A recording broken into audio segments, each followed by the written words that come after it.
myndiga färre och färre.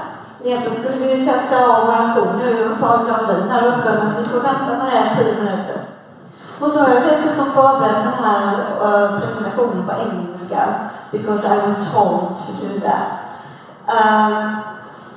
Så det blir lite övning då på engelska. Hoppas att det är någon engelsktalare. Jag heter Carola Öberg, jobbar som projektledare tillsammans med ett jättegott team på Science Park.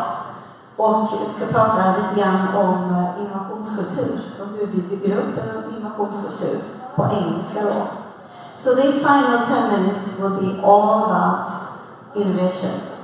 If we can squeeze in all about innovation in 10 minutes, in the 10-minute spotlight, I have doubts, which should have been the music when I got up here, I have no doubt. But we'll give it a try. So why is it so important to build up an innovation culture, or more willingly, collaborative innovation culture, and how do we get there? Sweden has a long tradition of being at the top world innovation list when it comes to innovations that are lifesavers for many people around the world. Now you may think about pacemakers, ultrasound, safety matches, 3-point safety belt, or bicycle helmets. I think about 4-wheel rollators. Having the Swedish word rollator in an English dictionary, which I have been an influencer of actually, zippers, music, Spotify, or Bluetooth. One thing is sure is that innovation facilitates much more than technological development, as we heard so much of many good examples here tonight. So, when you feel insecure or curious about a word or expression, what do? You Google it. And when you Google the word innovation, you get 554 million results. No wonder it's hard. So why don't we start building an innovation culture by breaking down the word innovation into something we feel and express? And the first word that comes to mind when you think about innovation would be ideas, or the idea. What if you can get that one bright idea that will turn around your business to something big? Yet, if you gather a lot of people around the table and ask them to come up with the most brilliant solution, 85% stay silent, because they might feel foolish that they come up with bad ideas. So that means that a lot of ideas really never surface. So many of us that have ideas may not even bother to try. And the next word connected with innovations would be originals. Who doesn't want to be an original or be the first out to create a market? But having the first mover advantage is often a myth. 47% of first movers fail, while only 8% of improvers fail. Improvers being the ones that are doing something different and better. For example, Facebook came after MySpace. Google came years after Alta Vista and Yahoo, meaning that they had time to study what the first movers could do and just make that idea much better and different. An American psychologist and author, Aidan Grant, says, the greatest originals are the ones who fail the most because they are the ones who try the most. So the bottom line is that you need a lot of bad ideas in order to get a few good ones.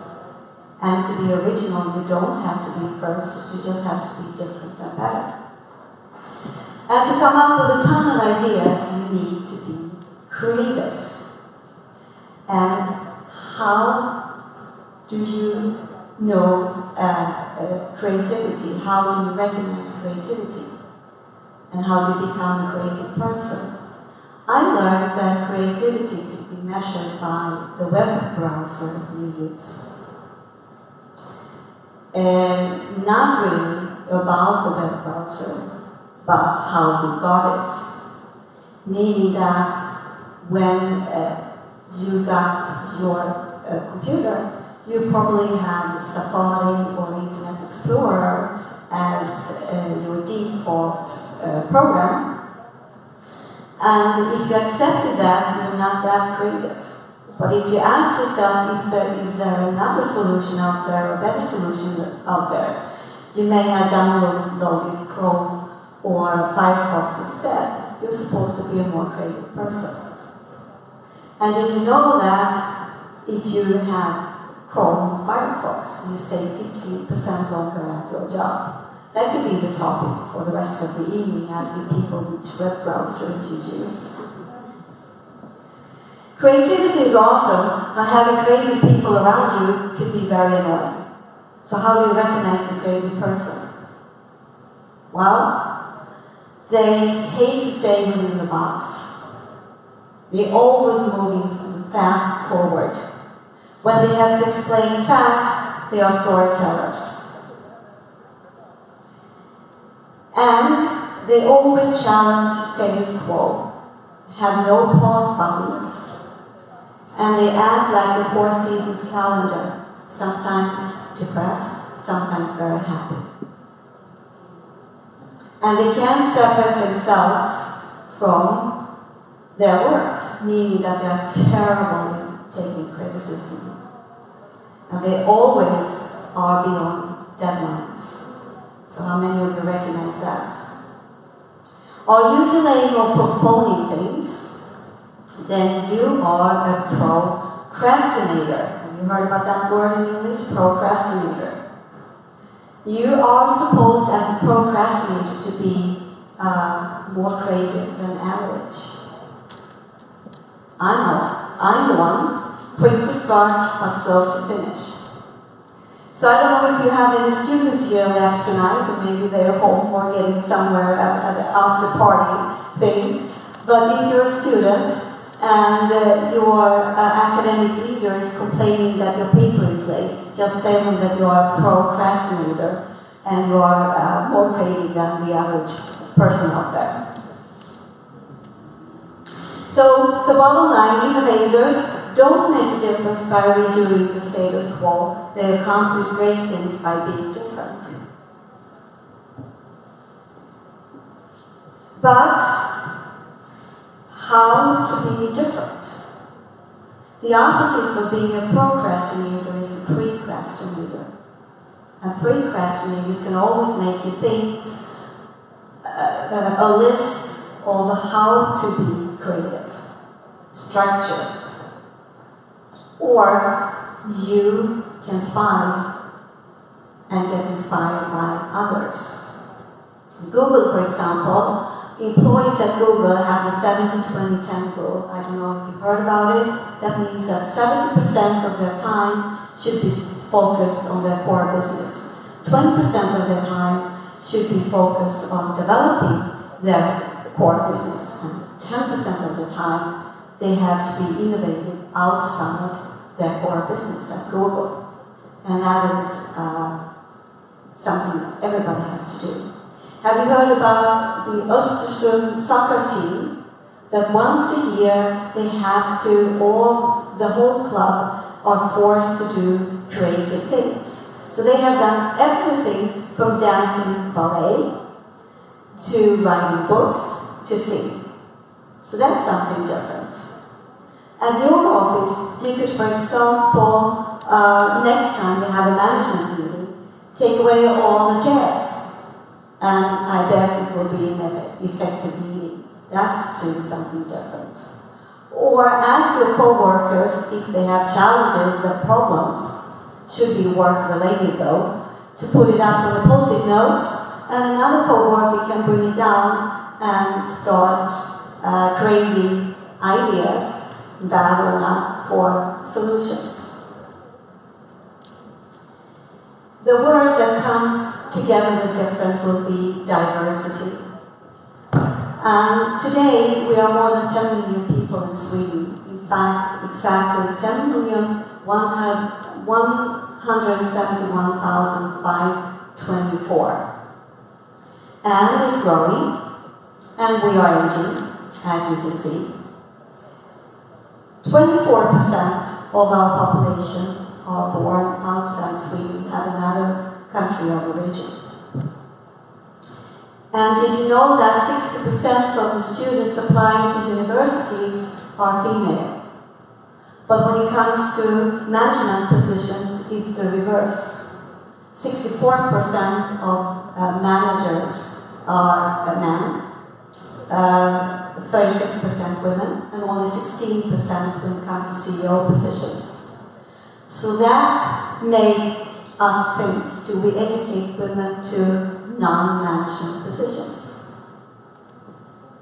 But one thing is sure is that diversity gives better innovation results. Research says so, we know so at Science Park and Innovation Runway when we compose open innovation processes. The more diverse group, the better results. And some companies that I've talked to tonight are happy to say that, well, we have one woman on our board of directors group and are happy with that. And I'm afraid it's not very innovative, because if you look at university in Munich, they have made a study of more than 1,000 companies on the gender focus, measuring innovation in new products out there for about a 3-year revenue, and say that you need to be at least 20% women to be more innovative. So, treating diversity as a competitive advantage can help your company produce more creative ideas and build an innovation culture. Then the next word that is connected with innovation is doubt. And there's self-doubt and there's idea doubt. Self-doubt is paralyzing, but idea doubt could actually be energizing. For so many of us, when we have an important idea, we don't even bother to try. So think about how ideas always can be developed into new opportunities instead of chances not taken. So ask yourself, does the fear of failure stop you from trying? Regret should not lie in our actions, but in our inactions. And I have good news for you. There are so many examples out there that no ideas are bad ideas. And you are not judged by bad ideas. Elon Musk, for example, he didn't expect Tesla to succeed. Neither did he expect his SpaceX program to succeed. But he thought it was too important not to try. Thomas Edison said, I haven't failed. I have found 1,000 solutions that doesn't work. Madame Curie said, her bad idea resulted in radium. There's Jeff Bezos, started an auction website, Z-Shop, which failed. Now he's more famous for Amazon. And of course, Columbus did not need to find America. So when you feel in doubt, don't let it go and don't put it in a drawer. Take the doubt as an energizer to compose new ideas and concepts, and test them, experiment, refine, design, and act. Then, when we break down innovation into what we feel and express, we have to talk a little bit about risks. So every new opportunity brings new questions, and we are willing to take risks as long as it's not risky business. And deciding to become an innovative company involves guts and resources and people and money, we all know that. And the road from going from ideas to innovation goes through observation and problem mapping. Observe the habit of your customers, of the market, the trends and patterns, and you will find out what the customer needs. We call it the pain. Visualize the pain. Not your pain, but your customer's pain. And sometimes you have to create the need. For example, we didn't know that we needed an iPhone before we had one. Now our pain relies more into when we have a weak Wi-Fi signal or when we have a battery that is out. But when you find your customer's pain, you will also define the need, and then you will find the gain for your customer that he or she is willing to prepare to pay for. Just remember one thing, you will never get all the information you need in order to act forward and decide. So the creative process could be from all the ideas. This is awesome. This is tricky. This is crap. I'm crap. This might be okay. This is awesome. Then you test a few ideas, experiment, refine, decide, and act. Of course, if an innovation will be a success internally in your organization and externally on the market, you need a strategy. But that's for another moment and another spotlight time. So when you feel doubt, don't let it go again, and don't put your ideas into a drawer. Think about the fact that the more brains, more brain power. So invite your co-workers, your customers, your partners, and collaborate to create innovation, and then you definitely will have cultural innovation, or just call us. Company leaders often go to seminars to listen to other people trying to predict the future. Why not start building your culture of innovation or your collaborative culture of innovation by embracing the now, meaning that don't go home yet. So go down, have a glass of wine or whatever is left down there, and talk to each other to see if you have a challenge or a problem or an idea, and start developing that together. Remember, there is an innovator in all of us. So thanks for today, and welcome back to Science Park and the Innovation Runway if you'd like to talk more innovation. And stay a little bit longer, don't we want that, Linda? Yeah, thanks.